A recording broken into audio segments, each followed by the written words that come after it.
Hey, what's up, guys? Thanks for tuning in. Not quite Mechanics Garage. Sorry about the traffic. Saw traffic today. But I've been working on my wife's car for a while now, trying to figure out what's wrong with it. Changed the spark plugs, the coils. It's still not running right now. It don't even start at all.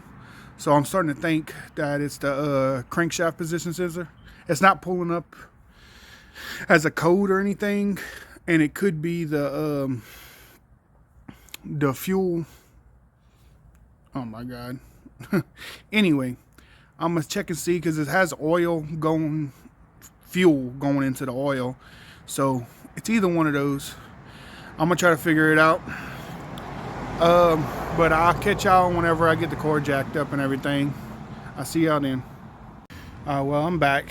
I jacked up the car, and well, I guess I'm too big to fit underneath it. I jacked it up as much as I can, put the jack stands. Still can't get underneath there. My glasses are fogging up, it's cold. But I guess I'm just gonna have to hire somebody to put it on for me, which sucks. But I'm gonna go ahead and change the other stuff I was talking about. The fuel injectors is what the other thing I'm thinking it is. Because if a fuel injector goes bad, it can start putting more fuel in there, and then it gets into your oil. And that's what my problem is. It's a lot of fuel in my oil. It's really thin. I'll show it to you on video whenever I get over there. But I just wanted to say that real quick. I'm not gonna be able to get that on. I know a mechanic that'll do it for me for pretty cheap. So I guess I'm gonna have to call him, get him to tow it, because it don't start unless this fixes it. If this fixes it, I'm just gonna bring back the the crankshaft position sensor. But anyway, I'm gonna talk to y'all when I get the hood up, and I gotta take the jack stands down and everything. I'll see y'all then. Well, I got that car put back down. Well, like I was saying, I done changed the coil packs, all of them, and I put new spark plugs. And I noticed this wire right here was chewed up, and I replaced it. But my next step is to change the fuel things, whatever they call. Like I said, I'm not a mechanic, but anyway, I'm gonna go ahead and change them. It's only 2 bolts. You take these, the pin right here, it's like a wire, and you just pull it up, and there's a bolt down there, and right here too there's a bolt right underneath that. You just pull it up. It's like a little snap-in thing, plastic snap-in. But anyway, and to take your fuel rail off right there. But I'm gonna show you how to do that in a second. But make sure you undo your positive cable, because in my car the battery's underneath the wheel well, but if you undo this, should help. And make sure you have a rag or something, because a little bit of fuel might come out of here when you take it off. But I'm gonna show you in a sec how to do it. All right, well, got the battery terminal off and stuck it right there. But all you gotta do really with this fuel rail is pinch and pull it out. Well, let me grab my flathead.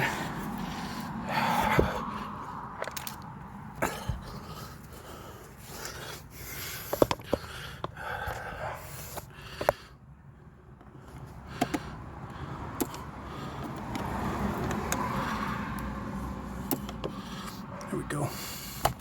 All right, there you go. Fuel line is off.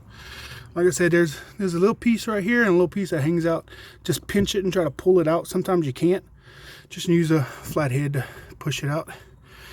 But make sure it's pinched and a little bit out before you start pushing on it with a flathead. But anyway, I'm gonna go ahead, get these fuel rails off, see what I can find. I don't know what size that is yet. I gotta figure it out, because it's like got like, I don't know, about 1/2 inch of screw, then the bolt. So I gotta figure out something that's gonna fit in there. So give me a second, I'll be back. Well, I got the screws off. That's what they look like. Let's see. It just screws out of there like that. Weird ass bolt, but anyway, I got both sides out. One hit the ground, I gotta find it. But the fuel rails itself, I mean, you know what I'm talking about. Anyway, right here, you just put a screwdriver underneath it and then pop it up. See? Well, I was doing it with ease. I got those two with simple and I was going to show you. But anyway, you just get your screwdriver underneath there and pop it up. There it goes. All right, let's see. Well, I'm going to turn off the camera right here. I can't get it. But anyway, that's the gist of it. Okay, I pulled them up. You got to be really careful because the red things will come off. I dropped a couple of them.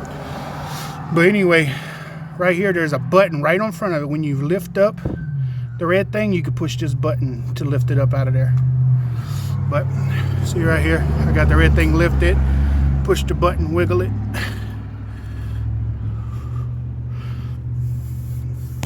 Let me switch hands. Got it.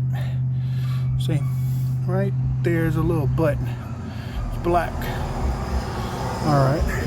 But anyway, that's the gist of it. I'm gonna show you how to install them into the rail. All right, well, I'm back. Got the fuel rail off. My mother-in-law showed up, started talking to me. But there's some little metal clips right at the bottom, right here. You can pull these off with a flathead screwdriver. Just go ahead and pull them off, and then you should be able to pull it out. But you can see how dirty my injectors are. Holy shit. I didn't realize how dirty they were. I mean, that's probably my problem right there this whole fucking time. So I'm gonna go ahead and change all these, and after I get it on, I'm gonna show you how to put these back on. But I'll see you then. Well, I saved the last one to show on camera if I can, but I got all the other ones on. Just be very careful when you're sticking them in. That one I stuck a little too far in and I couldn't get the clip back in. You got to be careful, so I had to pull it up a little bit. But let's see if I could do this one-handed. I'm gonna try to put my tripod up. Give me 2 seconds. Anyway, let's see. Right here, get your screwdriver in there and just twist it, and it's gonna pull it off. See how it came off? See right there. And just pull it the rest of the way off. There you go. See? Not too hard, and just twist it. Twist the fuel thing. Just keep pulling up. You ain't got to worry about damaging this because you're putting a new one anyway. But anyway, there we go. You heard the suction pop. But anyway, that's what it looks like. Be really careful. But anyway, that's done. Got that off. Let me grab the other one. Again, sorry about all the traffic. Here's the new one. Got a little plastic piece on it. Just pull it off. And then you stick it in there. Just like give it a little turn or rotate it and get it in there. Don't push too hard because you don't want to damage the O-ring. Get it lined up. Got it lined up with those little points right here. It's like little grooves in it. And you can stick this back in there and it'll hold it in place.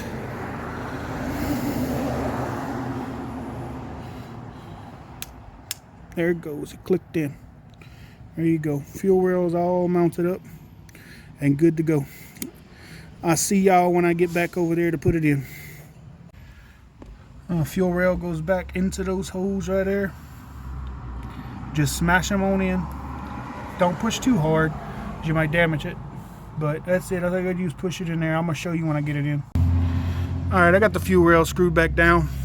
Anyway, take this little plastic.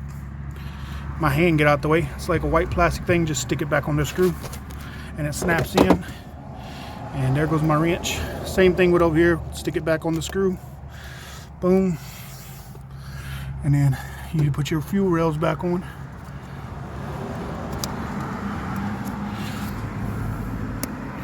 Here we go. Snapped in. Push the red thing down. And that's how you do it. I'll do this one over here.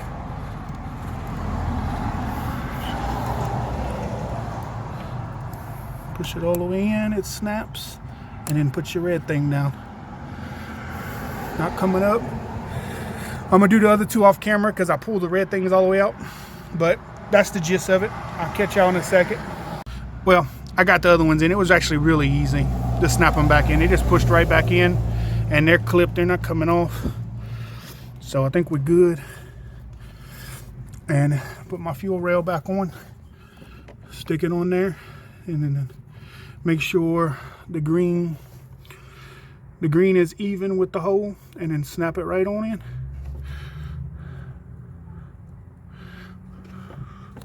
There it goes. Snapped on in, pull on it to make sure it's snapped in. There we go. We're all good. It's all hooked up and ready. Don't forget, hook back up your battery post over there. And that should be it. I'm gonna talk to y'all in a second. Well, I took a drive down the road. It started up perfectly. And I took a drive down the road. It's auto right and everything. And the check engine light, everything looks good. My tire pressure gauge went out on my tire. I need to put a new one, but it's out on a little high, and I hear a little bit of a vibration in the motor. Not too bad. Thinking it's just I need to change the oil because it has fuel in it. So I'm gonna hurry up and get home and go ahead and go to O'Reilly's and get some oil and stuff to change it. But it has did this before where it cranked and went down the road and drove perfectly. I had unplugged the fuse for the fuel. Well, anyway, undid that fuse, put it back in the car, ran good again. I don't know why I did that, but that ended up not being a thing. It started back doing the same thing. But I just wanted to put that in there because I tried that too. And I thank y'all for watching. I really appreciate it. Like, subscribe. I'll see y'all next time.